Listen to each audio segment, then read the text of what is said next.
बहू की बिगड़ी माँ।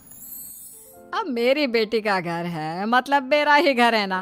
क्या आप भी समधन जी? हाँ हाँ, वो बात भी सही है आपकी। ये तो आप ही का घर है, जब चाहे मुंह उठा के आ जाया कीजिए, कोई दिक्कत नहीं। ये कहानी है त्रिवेणी की, जिसकी बेटी मालविका की शादी अर्जुन से होती है। अर्जुन एक बहुत ही बड़ा बिजनेसमैन होता है और अर्जुन और मालविका को कॉलेज से ही एक दूसरे से प्रेम होता है। अपनी बेटी महलों में ब्याही गई है, इस बात का पूरा फायदा उठाती है त्रिवेणी, क्योंकि त्रिवेणी को पहले से ही चोरी करने की आदत होती है और अब वो अपनी बेटी मालविका के ससुराल में बार बार जाकर चोरियां करना शुरू कर देती है। तो चलिए देखते हैं कि कैसी है इस बिगड़ी हुई माँ की कहानी।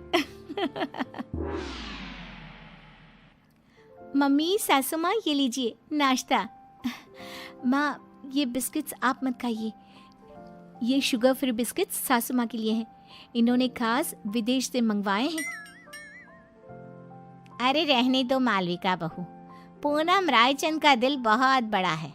मैं गरीबों को इतना दान करती हूँ, तो क्या अपनी समधन को एक बिस्किट नहीं दे सकती? जस्ट किडिंग समधन जी। और हाँ मालविका बहू, आइंदा से तुम ये नौकरों वाले काम बिल्कुल मत करना। इन सब के हाथों में क्या मेहंदी रची है? मालकिन, वो पिछली बार सोने और चांदी के बर्तन हमसे टूट गए थे, इसलिए हमें बड़े साहब ने रसोई का काम करने से मना किया है। अरे चिल चिल, हम रायचंद हैं और इस महल में ऐसे हजारों सोने और चांदी की चीजें हैं। टूटती है तो टूटने दो, हमारे पास किसी भी चीज की कोई कमी नहीं है। ये सब सुनकर त्रिवेणी के मन में लालच का प्रकोप जाग उठता है और वो मन ही मन पूरे महल को निहारते हुए कहती है, हाय, अब जब ये पूनम रायचंद अपनी जुबान कह रही है, फिर तो इस घर पे भी हाथ साफ करना ही पड़ेगा। अपनी बेटी का ससुराल है तो क्या हुआ, इसमें कोई लाज शर्म नहीं। उल्टा मैं तो भाग्यवान हूँ कि मेरी बेटी एक महल की बहू बनी है।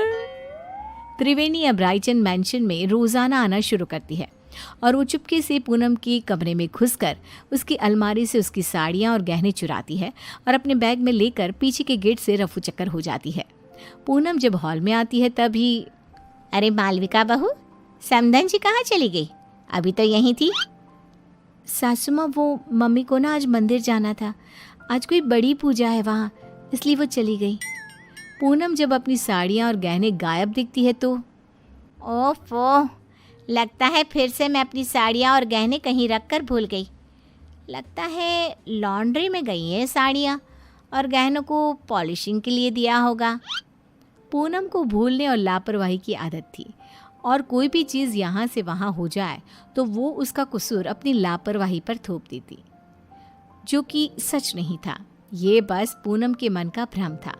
ऐसे ही त्रिवेणी कभी रसोई में से चांदी और पीतल के बर्तन, कभी महल के मंदिर में से महंगी मिठाइयाँ, कभी कोई फ़ोन, कभी कोई घड़ी, तो कभी तिजोरी से पैसे चुराती रहती और महल में कानों कान किसी को भनक तक नहीं लगती। एक बार, अरे ये क्या मालविका, हमारी तिजोरी खाली और खुली क्यों है? इसका मतलब घर में चोरी हुई है। तुम रहती कहाँ हो? तुम्हारा हमारे कमरे ऊपर ध्यान नहीं रहता है क्या? ये क्या बेतुकी बात कर रहे हो आप अर्जुन?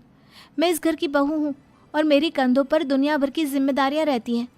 अब क्या मैं कुर्सी लगाकर कमरे में बैठकर चौकीदारी करती रहूँ? वही रह गया है क्या? पूरे महल के हाउस कीपिंग स्टाफ और सिक्योरिटी को एकत्रित किया जाता है और सबकी तलाशी ली जाती है। पूनम को अब समझ में आ जाता है कि पिछले कुछ दिनों से सिर्फ उसकी ही नहीं बल्कि महल की काफ़ी चीज़ें भी गायब हो रही थी। पूनम का पति इंद्रेश कहता है, अरे पूनम, तुम खामखा अपने आप पर भुलक्कड़ होने का, लापरवाही होने का शक कर रही थी, जबकि चोरियां सिर्फ हमारी ही नहीं, पूरे महल की चीज़ों की चोरी हो रही थी और मालविका बहू और अर्जुन की भी कई सारी चीज़ें गायब हुई हैं। महल में सिक्योरिटी इंचार्ज बोलता है, बड़े साहब, हमने ये बात आपको बताने की कोशिश की, लेकिन पिछले कुछ दिनों से आप शहर के बाहर थे और मालकिन जी भी दिन भर बाहर रहती थी, तो बता ही नहीं पाए। महल में छोटी सी छोटी चीज़ें भी चोरी हो रही है। ये बात तो अब बहुत गंभीर हो गई है और तगड़ी सिक्योरिटी तैनात कर लो। लेकिन अब इस घर में कोई चोरी नहीं होनी चाहिए।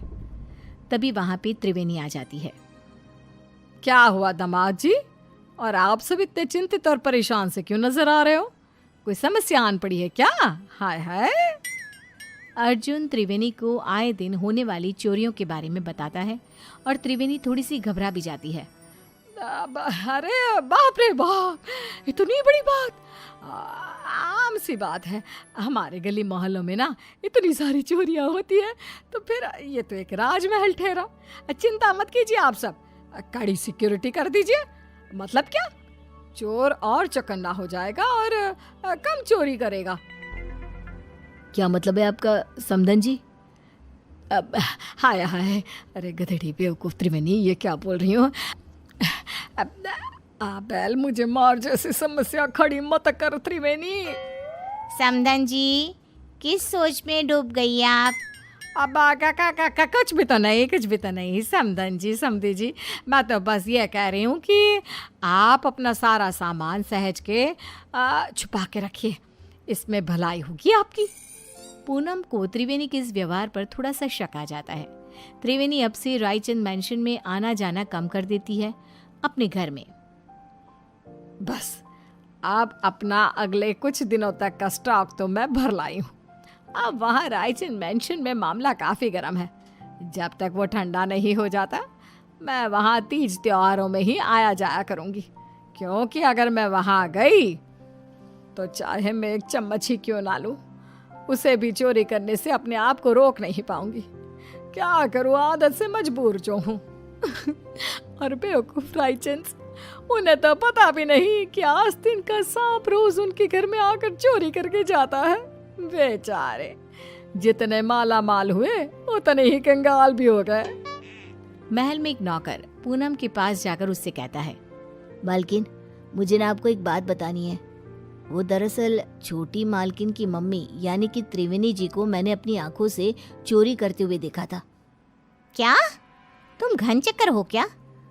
तुम्हें ये बात मुझे पहले बतानी चाहिए थी ना। मुझे वैसे भी उस सो कॉल्ड समधन जी त्रिवेणी पर शक तो आ ही रहा था, लेकिन कंफर्म नहीं कर पा रही थी मैं आपको ये बात पहले इसलिए नहीं बता रहा था क्योंकि मेरे पास कोई सबूत नहीं था और आप मेरी बात पर विश्वास भी नहीं करते। और तो और त्रिवेणी जी इतनी चालाक हैं कि उन्होंने महल की उन्हीं जगहों पर चोरी की है जहाँ सीसीटीवी कैमरा नहीं है। अब देखना मैं क्या चक्रव्यूह रचाती हूँ। अब मैं हमारा पुश्तैनी हीरे का हार सरेआम हॉल में रख दूंगी, और जैसे ही वो त्रिवेणी उस हार को चुराएगी तब मैं उसे रंगे हाथ पकड़ लूंगी। पूनम की इन सब बातों को मालविका कमरे के बाहर ही सुन लेती है और वो अत्यंत हैरान और स्तब्ध हो जाती है। मालविका फौरन अपनी माँ त्रिवेणी को फ़ोन लगाती है। मम्मी, आपसे ये उम्मीद नहीं थी। आपने अपनी ही बेटी के ससुराल में इतनी सारी चोरियां की। Very bad mummy. सासू माँ को आपकी इन काली करतूतों के बारे में सब पता चल चुका है। मालविका बेटा, ये तो क्या करी है? मैंने कोई चोरी चकारी नहीं की यार। मुझे आपसे कोई बात नहीं करनी, बाय। मालविका इतना कहकर फ़ोन कॉल कट कर देती है। त्रिवेणी अब पूरी तरह डर चुकी थी। वहीं रायचंद मैंशन में पूनम हॉल में खुले आम पुश्तैनी हीरे का हार रख देती है और त्रिवेणी को न्योता देने के लिए फ़ोन लगाती है। त्रिवेणी पूनम का कॉल देखकर कांपने लगती है। पूनम, रायचंद का कॉल, मेरी तो आज शामद है। अरे, आज सूर्योदय किसी और दिशा से हुआ है क्या? त्रिवेणी मेरा फ़ोन नहीं उठा रही। खैर, वो वैसी भी आज आने ही वाली थी 2 बजे तक। अपने आप आएगी और सारी चोरी सीसीटीवी में रिकॉर्ड हो जाएगी। पूनम अपने कमरे में आराम करने चली जाती है और सभी नौकर भी भोजन करने जाते हैं। तभी वहाँ पर बालकनी से एक चोर आता है और वो पुश्तैनी हीरे का हार चुरा कर ले जाता है। और बाद में जब पूनम ये सीसीटीवी में देखती है तब, ये क्या? ये तो एक आदमी चोर है। अरे नहीं, ये क्या कर दिया मैंने?